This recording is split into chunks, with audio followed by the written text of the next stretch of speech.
Entonces, vamos a poner unos casos representativos de lo que hemos ido hablando durante esta mañana. Sobre todo estos casos es para ir aclarando dudas en cuanto a los temas que vimos. Entonces, no se preocupen, en las respuestas les van a ayudar los expertos. Entonces, el primer caso es una mujer de 55 años de edad, casada, se dedica a labores del hogar, tiene un índice de masa corporal de 27, para Veracruz está en un buen estado. No tiene enfermedades crónicas degenerativas y la única cirugía que le hicieron fue una OTB. Ella inicia sus síntomas hace 5 años y actualmente tiene pirosis todos los días de la semana, regurgitación una vez a la semana, ocasionalmente náuseas y no tiene dolor torácico. Ha sido valorada muchas veces, muchos médicos, muchos tratamientos y refiere que ha tenido periodos de ingesta de medicamentos, en específico inhibidores de bomba de protones o antagonistas del H2, por 2 a 4 semanas y que obtiene mejoría parcial de los síntomas. Sin embargo, los síntomas regresan, entonces es por esto que acude a valoración con nosotros.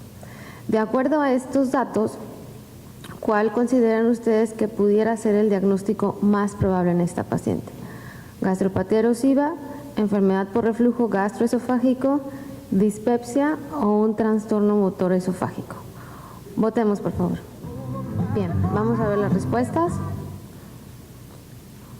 Muy bien, 54% enfermedad por reflujo, un 26% trastornos esofágicos seguidos por dispepsia. ¿Alguien de los panelistas que nos quiera comentar esto?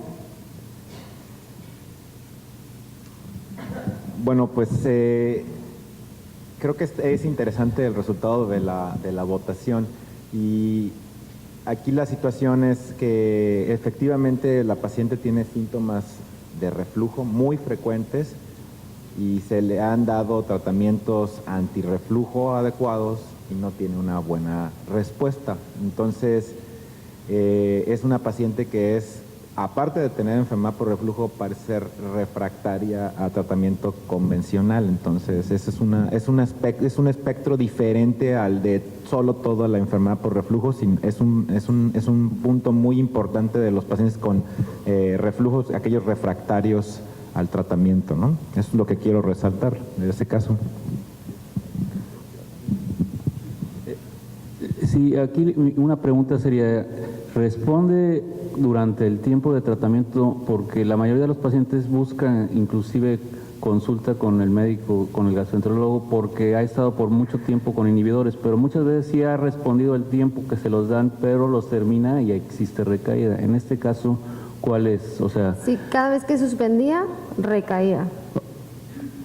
O sea, no es refractario, o sea, es respondedor. Ok. Yo había entendido que había respondido, que no había respondido. Bien. Entonces, en esta paciente, el tratamiento inicial sería inhibidor de la bomba de protones, inhibidor de bomba de protones y procinéticos, o como responde y ha estado tomando tratamiento y ya está aburrida de estarlo tomando, le hacemos un estudio, una endoscopía para descartar que haya alguna lesión o le hacemos directamente una pH-metría. Votemos, por favor. Bien, la mayoría le va a hacer una endoscopía a esta paciente, el 16% le haría una pH-metría y la misma cantidad contestaron que le daría un inhibidor de bomba de protones con procinéticos. ¿Alguno que quisiera comentar los resultados?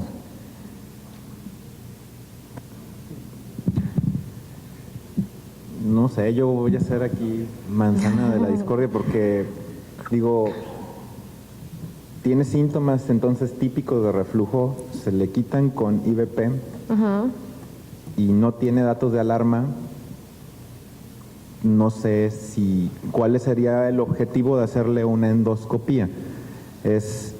No me voy a encontrar una cosa que cambie mucho mi tratamiento. Si es una variante erosiva o no erosiva, responde a IVP. Si tiene una hernia muy grande o otras situaciones que la paciente no quiera estar tomando medicamentos y se quiera ver si tiene una hernia grande y entonces quiera operarse, pero Sin datos de alarma, no sé cuál sería, aparte de esto, la utilidad, a menos que la paciente tenga realmente la situación de decir, no quiero seguir tomando ya más medicinas, ¿no? No sé si quieren ustedes ahondar en eso. Sí, bueno, aquí la indicación es cuántos años lleva o cuánto tiempo lleva con el reflujo esófago gastroesofágico. 5 años, decía. ¿Perdón? 5 años. 5 años es un criterio. ¿Tiene raza blanca o no? No es mujer, o sea, son criterios para investigar, por ejemplo, esófago de Barrett en una persona que tiene más de 5 años con síntomas de reflujo, inclusive cotidianos. Entonces, en ese sentido, pues la endoscopia es el mejor método para evaluar la mucosa esofágica, o sea, obviamente catalogarla como enfermedad erosiva o no erosiva, pero una de las pautas aquí sería descartar un Barrett también, ¿no? O sea, después de 5 años ya se ganó su endoscopía, ¿no? 40 años tiene.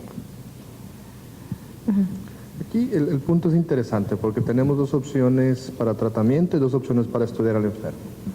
En cuanto al tema del estudio, si bien podríamos utilizar cualquier argumento, cualquier guía como para encontrar una indicación para la endoscopía, el tema es centrar el tema en el paciente. El reflujo básicamente tenemos 2 dimensiones, la dimensión de síntomas y la dimensión de complicaciones. La posibilidad de una complicación en una mujer con estas características, de acuerdo a sus rasgos clínicos, a la expresión de la enfermedad y a la respuesta al tratamiento, probablemente es baja. De tal manera que parece que la dimensión de controlar sus síntomas tendría mucha mayor importancia en este sentido. Y si revisamos objetivamente, realmente ha tenido periodos cortos de tratamiento, no ha tenido realmente valoración sobre la efectividad del apego, el tipo de inhibidor, etcétera, que se ha empleado con ella. Entonces, probablemente tenga una postura un poco más flexible en el sentido de decir que, bueno, podríamos encontrar una indicación, pero qué tan necesaria, coincido completamente con Enrique, con un paciente joven con síntomas típicos, probablemente no es indispensable estudiar a este paciente en este momento. Lo que sí me gustaría nombrar es que no hay evidencia, o al menos no hay evidencia que sustente el uso de procinéticos en la enfermedad por reflujo gastroesofágico. Y nada más por último, otra circunstancia muy importante es que comúnmente, bueno, pues, el umbral para hacer una endoscopía pues ya depende de cada uno de nosotros, ¿no? Segundo, el paciente que está enfrente de nosotros pues tiene la expectativa de que pues, tiene una enfermedad y le vamos a dar un tratamiento y se le tiene que quitar la enfermedad. Pero eso no pasa con la enfermedad por reflujo, entonces es recurrente, es crónica, y cuando se le da la instrucción al paciente, usted no se va a mejorar a no ser que baje de esos 27 a unos 25 de índice de masa corporal, que ya no coma tantas picaditas, que ya no tan ese tipo de cosas, entonces puede ser que mejore y no requiera tratamiento a largo plazo con inhibidor de bomba de protones, pero por otra parte se tiene que decir al paciente, tu enfermedad no se va a controlar a no ser que también tú hagas medidas, y eso es lo que puede ser que, digamos, lleve a que, porque muchas veces el paciente le demanda a uno, oiga doctor, ¿no me va a hacer algún estudio, una endoscopía o algo para ver cómo estoy? Y el paciente pues tiene expectativas que se hila ahí de no vaya a tener cáncer. Ya leí que en Doctor Google dice que me puede dar Barrett, ¿no? Entonces eso puede ser que nos baje nuestra sensibilidad para entonces decir, sí, vamos a hacerle una endoscopía. Ok, entonces quiero recordar que la paciente ya lleva varios años, que los síntomas sí mejoran, pero que últimamente pareciera que los síntomas se están incrementando. Bueno, pues ¿qué creen? Esta paciente llega a la consulta no con una, sino con 2 endoscopías previas. Y en estas endoscopías... ¿No la han curado con las endoscopías, doctora? ¿Mande? ¿No la han curado? No la han curado con las endoscopías, nosotros no se las hicimos, lástima. Y no se veían lesiones a nivel esofágico ni gástrico. Ahorita les voy a enseñar las imágenes. Y ella refiere que le habían tomado biopsias, las cuales estaban normales, no llevaba el resultado de la biopsia, ni sabíamos si habían sido de esófago o de estómago, pero estas son las imágenes de la endoscopía. Entonces, si ven, el esófago se ve bien, la unión esófago-gástrica coincide con el pinzamiento, la línea Z se ve regular, a la retrovisión el hiato se ve bien, duodeno bien y estómago bien. Entonces, si ya le habían hecho una endoscopía que había salido normal, ¿qué opinan de haberle hecho todavía la segunda, el panel? Bueno, sí está justificado hacer una endoscopía en síntomas crónicos. Y bueno, no estaría justificado hacer biopsias en una mucosa normal en síntomas típicos de reflujo que responden al tratamiento, ¿no? Yo creo que las biopsias esofágicas están por demás, entonces tampoco una segunda endoscopía estaba indicada. Entonces aquí valdría la pena preguntarle a la paciente que qué quiere, si quiere tomar tratamiento médico en un padecimiento crónico, con las medidas que ya dijo Enrique, o bien ella puede optar por la opción quirúrgica. Entonces ahí tendríamos que hacer más estudios, ¿no? Yo en ese sentido, con el tema de las biopsias esofágicas, quizá tenga un poquito diferente la opinión, porque precisamente la cronicidad de los síntomas, es decir, si ya decidieron hacer una endoscopía, ofrezcan lo máximo al paciente. O sea, no entren, vean, está normal, me salgo.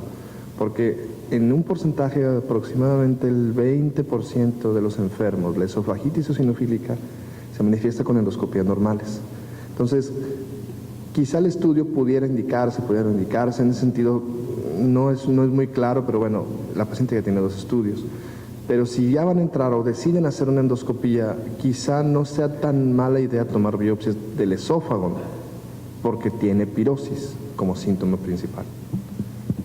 Y digo yo, la explicación quizás de pues, por qué tantas endoscopias es, primero, el médico es incrédulo del otro médico, entonces no es que él la hizo y no la hizo bien, entonces la voy a hacer mejor, ¿no? Además tiene Pentax y Olympus, entonces le voy a tomar además biopsias de arriba, de abajo y de en medio.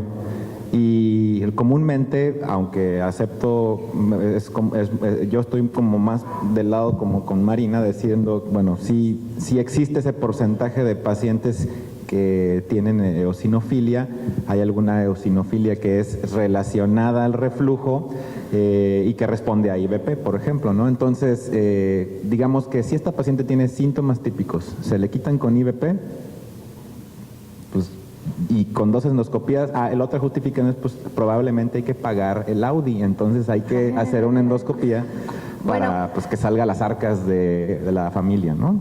De acuerdo. Entonces, ella realmente lo que quiere es mejorar de sus síntomas, ya ha tomado muchos tratamientos y por eso es que va con el especialista. ¿Qué haríamos entonces? Como dice el doctor Cos, no creemos en las endoscopías previas o las biopsias previas y hacemos una endoscopía. Damos una prueba terapéutica con IBP, supervisando adecuadamente que la paciente esté tomando el medicamento, o ofrecemos la siguiente opción, que sería una pH-metría para buscar el porqué de los síntomas. Votemos, por favor. Bien, vamos a ver los resultados. Bien, 68% le haría una pH-metría y 31% le haría una prueba terapéutica. ¿Qué opina el panel? Bueno, ya ella había llevado un tratamiento y había respondido, no es refractaria, responde. Entonces, por eso yo le preguntaría, pues si respondes después de las medidas dietéticas, puedes seguir con tratamiento médico. Si ella dice, no, ya estoy harta del tratamiento médico, bueno, quieres la opción quirúrgica, pero tenemos que documentar que realmente tenga enfermedad por reflujo no erosiva y que no se trate de pirosis funcional, porque esas no se operan. Ok. Sí, en ese sentido yo creo que tiene que ver un poco de culpa de mi algoritmo probablemente presentado. Es cierto, el tema es, quizá tampoco estaré de acuerdo estrictamente con la prueba terapéutica. A este paciente hay que optimizarle el tratamiento, dejárselo más tiempo y entonces evaluar objetivamente, ¿sí? No es lo mismo ver, se la voy a dar para ver si responde porque no ha respondido, como una prueba para justificar los otros estudios, no, quizá no ha tenido el apego, quizá no ha tenido el tiempo, quizá no es la misma sal. Ya si no responde después de esto, quizá tengo más confianza en hacer los estudios, ¿no? La cuestión es que han sido periodos cortos, recuerden que en 2 a 4 semanas y la recomendación va realmente de 4 a 8 semanas, y si falla, duplicar la dosis, y si falla, cambiar de IBP, y entonces se consideraría quizá empezar a buscar una pirosis funcional como tal. Recuerden que los trastornos pueden coexistir, y si no tienen muy claro exactamente dónde están, es fácil perderse. Entonces, ¿qué le haces? Yo a esta paciente, no es una prueba terapéutica de 20 miligramos durante 4 semanas, voy a darte 8 semanas con tratamiento full porque ya fallaste el tratamiento, es la dosis y la intención de tratamiento, no es lo mismo, parece muy tonto, es muy importante especificar la temporalidad y reforzar el apego y reforzar pues la dosificación de la molécula. Perdón, pero no me quedó claro. ¿Ella es refractaria o responde? No, sí responde. ¿Responde? Sí responde, IBPs. pero... Entonces, ¿ya para qué quieres otra prueba terapéutica? Sí responde IBPs. Ok. Perdón. Entonces, ¿qué le hacemos? Sí, este tipo de pacientes son muy frecuentes en el consultorio y realmente hay que individualizar a cada paciente, su personalidad, su situación económica, si tiene acceso a medicamentos por tiempo prolongado y tiene las posibilidades económicas. O sea, son preguntas que siempre se debe de hacer uno cuando está interrogando al paciente. Y lo que la paciente obviamente quiere es que le controlen los síntomas. Entonces aquí está en un punto de evaluación de tratamiento a largo plazo. La pHimetría igual me puede hacer el diagnóstico de tener un reflujo patológico, pero después de eso, ¿qué? ¿No? O sea, eso es lo que habrá que preguntarse. ¿Tendrá las posibilidades de hacerse la pHimetría? ¿Tiene acceso? Todas esas cosas. Ya para no entretener más, el tema es, en este caso, nuestra evidencia objetiva de que esto es reflujo es la respuesta al IBP, que no es la mejor forma. O sea, no tenemos documentado de manera objetiva que esta mujer tenga un problema de reflujo solamente, o de hipersensibilidad, o lo que querramos ver. El punto es saber exactamente lo que dijo el doctor. Si vamos a controlar síntomas, entonces quedémonos manejando síntomas. Es que a largo plazo, sí, pero 8 semanas no es largo plazo también. Entonces, la paciente puede tener una idea de cómo podría estar con alguna otra medida, como lo sugiere la doctora Marina, siempre y cuando tengamos la optimizada la prueba terapéutica. Y después entonces se discuta, bueno, te estudiaría para contemplar alguna de otras terapias, ¿no? Entonces, un punto de debate, porque no queremos que esta paciente con una posible componente hipersensible acabe operada. Lo peor que les puede pasar, por cierto. Ok. Con base a eso, y si ya la ha visto Raimundo y todo el mundo, porque además ya la vio todos los gastroenterólogos, incluyendo a la doctora Mieva aquí de Veracruz, entonces lo que esa paciente probablemente valga la pena es sí estudiarla porque no le vaya a caer el cuchillo, ¿no? Sí, pero necesito tu comentar que esto sea reflujo. Bueno, esta paciente pues ya no quería volver a iniciar tratamiento que ya había tomado, entonces se le hizo esta pHimetría. Como pueden ver, este es un plot de 24 horas. No sé si alguno lo quiera explicar al público esta pHimetría. O si no, lo que podemos ver, bueno, esta es una imagen de una pHimetría de 24 horas. En esta imagen vemos en la parte de arriba, cada vez que el paciente percibe un síntoma, vemos claramente que cuando el paciente se duerme pues no tiene ningún síntoma. Y aquí lo que vemos son los reflujos por impedancia. En este caso, en 24 horas, la paciente tuvo 2 reflujos por impedancia, y por reflujos por pHimetría tuvo más o menos, creo que 18, no logro ver bien. Luego les pongo una imagen como un acercamiento, y lo que queremos ver aquí es que cada vez, si la paciente tiene algún síntoma, si esto se asocia con un descenso del pH menor de 4, que vemos que no, y tampoco se asocia con reflujos por impedancia. El resultado de esta pHimetría tiene un tiempo total de pH menor a 4 de 18 minutos. El porcentaje de pH menor a 4 es de 1.3, recordando el doctor Cos nos comentó el 4.2. Tuvo 12 episodios de reflujo en 24 horas, pero ella comentó que tuvo 59 síntomas, los cuales fueron pirosis, y de estos la asociación a síntomas fue de 3.4, el valor de corte es el 50% y con un índice de Dimister normal. Con este resultado, ¿cuál es el diagnóstico más probable? Esófago hipersensible, enfermedad por reflujo no erosiva, disfagia funcional o pirosis funcional. Votemos, por favor. Interesantes los resultados, no sé si los quieran comentar o a lo mejor cada quien aclarar desde su punto de vista. Bueno, entonces ahorita ya se está contextualizando, es una mujer con síntomas crónicos, que sí responde a IBP y que no tiene evidencia de enfermedad erosiva, es una no erosiva, y aparte pues no parece tener exceso de ácido en la pHimetría. Se comenta aquí ahorita en el panel, aquí están comentando, bueno, hablar de la sensibilidad y la especificidad de la pHimetría de 24 horas. Entonces, la doctora Marina González dijo, no, pues es que se la pasó acostada todo el tiempo. Entonces, sí hay muchos periodos de acostado de esta paciente. Entonces, comúnmente lo que sucede cuando se pone el pHímetro es que los pacientes pues traen una sonda en la nariz, en la garganta, no comen, y recordar que comer es el detonante fundamental de tener reflujo. Si no comen, pues no va a haber reflujo durante el día de la prueba, y se ha demostrado también que en la pHimetría hay variabilidad diaria en términos de la exposición al ácido. Entonces, pues si han comentado en alguna ocasión que pHimetría puede ser el estándar de oro para el diagnóstico de reflujo, pues yo diría que es un mal estándar de oro, no es el mejor. La situación es que se incentive al paciente a que haga una vida lo más normal posible, que si no come, pues traer su sonda en la nariz no le va a servir de nada, y que de eso depende pues tener evidencia objetiva de su reflujo. Entonces creo que pudo haber sido un mal día para la paciente por la sonda en la nariz, porque responde a IVP, pues es una de las cosas, ¿no? Bueno, pero el estudio es muy negativo, o sea, no tiene reflujos ácidos ni no ácidos, está súper negativo. Entonces no tiene reflujo y es una pirosis funcional, a pesar de que responda a IVP. ¿Fue off terapia o on terapia?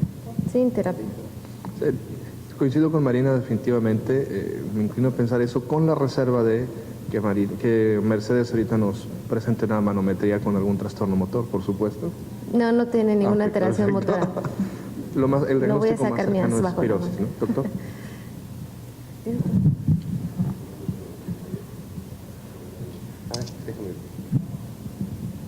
Ya lo vi yo buscando en la chava y estaba puesto ahí.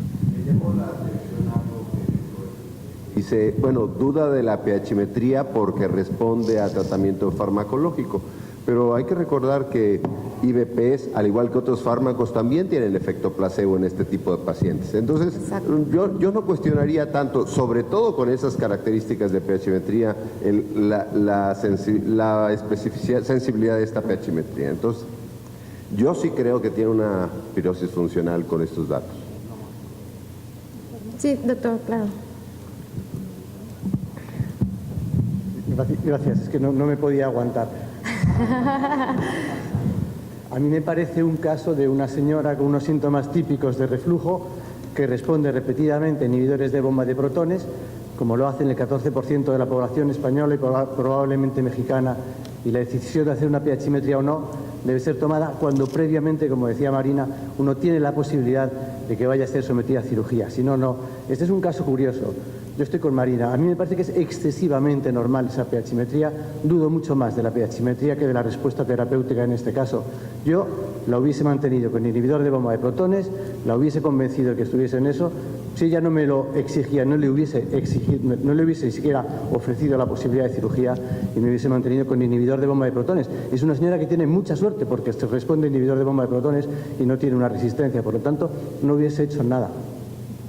Pero esa es mi opinión. Sí, no, y yo estoy totalmente de acuerdo con eso. Es decir, aquí lo importante es que no estamos tratando trazos de pHimetría, estoy tratando un paciente. Entonces, la situación es que esa paciente, yo no le hubiera hecho la pHimetría, ni aunque tendría que pagar mi Audi, pero porque responde a IVP. Entonces, ¿para qué buscar lo que no me está generando prurito? Entonces, yo no sé, en ese momento no le hubiera hecho yo la pHimetría y le hubiera dado una prueba terapéutica, le hubiera dicho, tu enfermedad no se cura, bájate unos kilos, come mejor, no comas a llenar, etcétera, etcétera, y con eso probablemente sus síntomas se hubieran controlado. Y entonces esto pasa comúnmente en la evaluación de todo tipo de enfermedades, en especial en una enfermedad crónica como es la enfermedad por reflujo, es que ahora no sabemos qué hacer con esta paciente, porque por un lado ella nos dice que sí responde y por el otro los estudios nos dicen que no tiene nada. Entonces ya le estamos diciendo que la paciente está loquita, ¿no? Entonces es una de las cosas que a mí sí tenemos que hacer raciocinio de usar esas pruebas en sujetos con estas características. ¿Trataría diferente una pirosis funcional que responde a IVP que lo que tú comentaste previamente? Si responde IVP, se queda con IVP. ¿Para qué le voy a dar cuatro? Y tratar de darle la menor dosis posible, el menor tiempo posible. tenemos la libertad, no tiene erosiones, no tiene problemas serios de esofagitis erosiva, entonces a demanda o intermitente, no sé qué. Cuando tenga exacerbación de los síntomas, tómese su IVP. Cuando esté bien, pues olvídese un poco de él, ¿no? Yo creo que explicarle eso, tratar de darle la menor dosis posible, el menor tiempo posible, necesario para que ella esté bien. Bien, vamos al caso 2. Esta es otra mujer, 40 años, casada, trabaja medio tiempo como auxiliar contable, tiene un índice de masa corporal de 24, tiene crónico-degenerativos negativos y niega ningún otro antecedente. Dice que desde hace un año a la fecha tiene pirosis ocasional que se ha exacerbado en los últimos meses a ser casi de 7, acompañado de náuseas sin llegar al vómito, y además acude a valoración porque ahora tiene también dolor preesternal 4 días de la semana. Refiere que se automedica ella el omeprazol o la ranitidina y tiene mejoría parcial de los síntomas.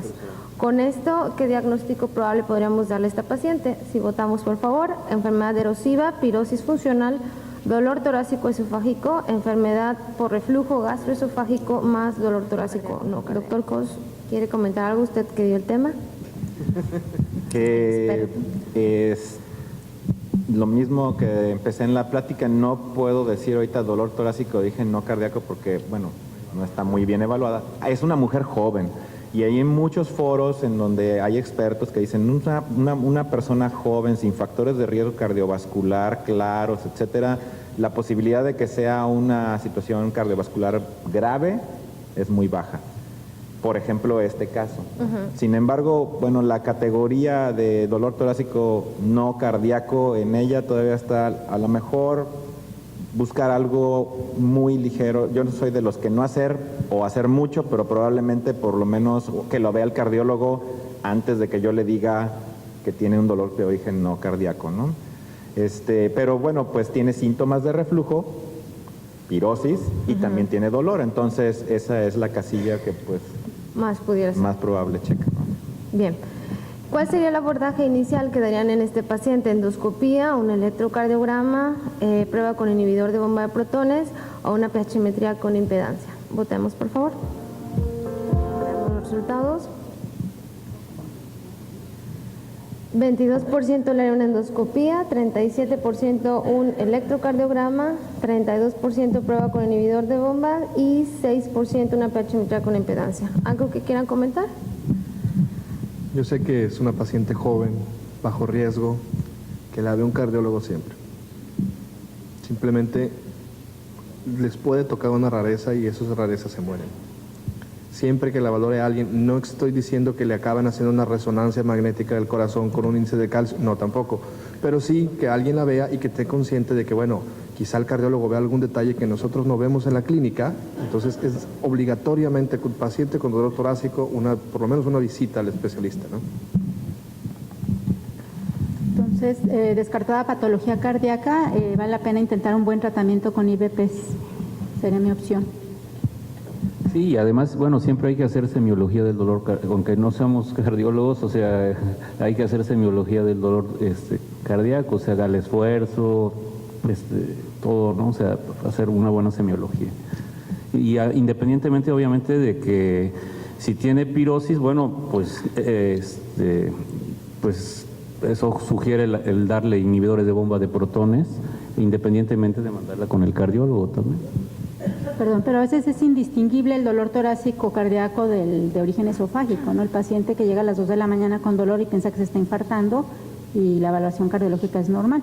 Entonces, por eso requerimos de estudios diagnósticos para descartar patología cardíaca y después, ya con tranquilidad, investigamos lo del reflujo. En este no me dormí y sí vi que tenía respuesta parcial, o sea, entonces respuesta parcial. La primera causa de falla a tratamiento a un IVP es que el paciente no se lo está tomando de manera adecuada. Entonces, evaluar la temporalidad con que se la está tomando previo a los alimentos y que esté en un reto al menos de 4 a 8 semanas bien puesto para saber si tiene respuesta o no tiene respuesta la paciente. Entonces, si eso no ha ocurrido, eso tendría que ser el abordaje inicial en esta paciente. Ok, bueno, esta paciente la le pedimos valoración por cardiología mientras iniciábamos el tratamiento con un inhibidor de bomba. Regresa con nosotros, nos lleva el electrocardiograma que hizo el servicio de cardiología y reportaban que no habían encontrado ninguna alteración. ¿Qué le hacen después a esta paciente? Inicia tratamiento con inhibidor de bomba de protones, igual con mejoría parcial. Refiere que algunos días no tiene síntomas y que algunos días persiste con la sintomatología a pesar del IVP a doble dosis. ¿Qué hacemos con esta paciente?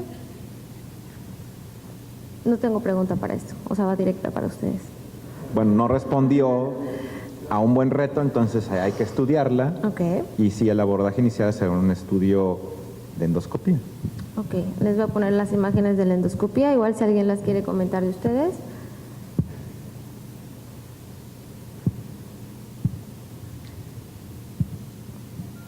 Esas son las imágenes. Doctor Genaro, ¿algo que quiera comentar? Sí, pues es muy evidente en la primera fotografía que hay alguna, vamos a llamarlo, una protuberancia en la luz que al menos pareciera en la insuflación óptima, supongo, estar deformando la luz, causando cierto grado de obstrucción, ¿no? En esa porción de allí.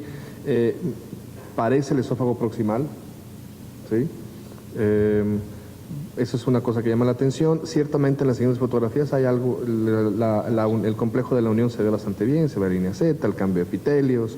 En el estómago pareciera ser una ulceración o una úlcera antigua con una cicatrización cerca del píloro en el nivel de la curvatura menor. Y la otra fotografía, pues bueno, el fondo se ve bien, no se ve una hernia, se ve bien en la fotografía periférica o digo panorámica del fondo y gástrico, ¿no? Entonces lo que llama la atención de manera objetiva en el sentido de los síntomas, pues es esa protuberancia que se ve en el esófago proximal. Sí, y bueno, es una imagen estática, habría que ver si se sigue viendo esa bolita ahí, ¿no? Bueno, la endoscopía fue catalogada como normal. Bien. Si la hizo el doctor Meijueiro, entonces está.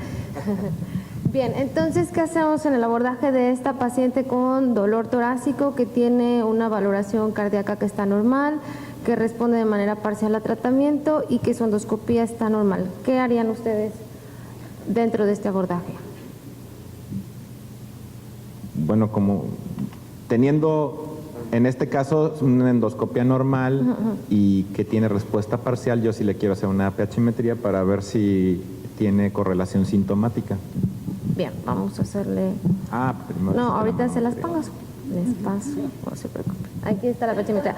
Mostré las imágenes de manometría porque nosotros siempre hacemos una manometría previa a la colocación de un catéter de pHimetría, por eso es que puse la imagen antes. ¿Qué opinan de esta pHimetría? Está más malita que la otra. Entonces igual tenemos este plot de una pHimetría de 24 horas, vemos cada vez en la parte superior en los rombos, cada vez que el paciente refiere de síntomas, en la parte superior vemos los reflujos detectados por impedancia y en la parte inferior vemos todos los reflujos detectados por descenso del pH. Aquí les hago un acercamiento donde lo que yo quiero que vean es como cada vez que el paciente percibe un síntoma, este se asocia con reflujo por impedancia y reflujo ácido por pHimetría, y en esto les pongo los valores de impedancia y vemos que el paciente tiene reflujo líquido ácido. El reporte de la pHimetría es que tiene un tiempo total de pH menor a 4 de 44 minutos, con un porcentaje de pH menor a 4 de 3.4, el valor de corte recordando 4.2, 62 episodios de reflujo, 27 síntomas, y de todos los síntomas que tuvo, 23 fueron pirosis, que se asoció con un índice de síntomas del 87%, para que sea positivo es arriba del 50%, 4 de dolor torácico, de estos 75% se asociaron, y el puntaje de Dimister está normal. Con este diagnóstico, con este reporte de pHimetría, ¿qué diagnóstico probable tiene este paciente? Votemos, por favor. Reflujo, esófago hipersensible, dolor torácico esofágico o pirosis funcional. 50% dijo que tiene reflujo, 22% esófago hipersensible, 13% dolor torácico esofágico y 13% pirosis funcional. ¿Quisieran hacer algún comentario de las respuestas, por favor? Pues, la paciente tiene una exposición normal de acuerdo a estas puntuaciones de hace muchos años, no tiene más de 4.2%. Sí tiene pirosis y tiene dolor torácico que se asocia con reflujos a lo largo de las 24 horas del estudio, si tiene correlación sintomática, pues. Entonces, pues parece que sí tiene hipersensibilidad esofágica, pero también yo cuestiono, bueno, y también pues es reflujo, porque a la vez tiene reflujos y que le desencadenan los síntomas. Entonces, lo que pasa y lo que se reconoce en los últimos criterios diagnósticos es que pues la hipersensibilidad, los pacientes con reflujo tienen cierta hipersensibilidad y de igual manera algunos con hipersensibilidad pueden tener cierto grado de reflujo. Pues yo quedaría entre un A-B, es lo que tendría esta paciente, y parcialmente responde con IBP, más sin embargo necesita una terapia adicional. Ok. ¿Qué opina del dolor torácico esofágico? Los dos índices de correlación fueron positivos para los dos síntomas, ¿verdad? El índice de síntomas para dolor y para pirosis. Entonces, bueno, la cantidad de ácido que se le regresa es la que desencadena los síntomas. O sea, hay que optimizar el tratamiento, ¿no? Entonces, en este caso, ¿ustedes considerarían que el dolor torácico de esta paciente es secundario al reflujo? Pues aunque la correlación sintomática se hizo originalmente para pirosis, aquí pues no tenemos otra forma de establecer esa correlación entre entre síntomas y episodios de reflujo, entonces podríamos asumir que el dolor puede deberse a las cantidades fisiológicas de reflujo que tiene. Y ahora Roma 4 sí considera dolor torácico dentro de la hipersensibilidad. Entonces, tiene reflujo, sí, pero también tiene hipersensibilidad. Entonces hay que tratar las dos cosas. Ok. Bueno, pues eso sería todo. Estamos en tiempo. Gracias por su atención. Les quiero recordar que iniciamos con el módulo 2 a las 10:20 de la mañana, por favor.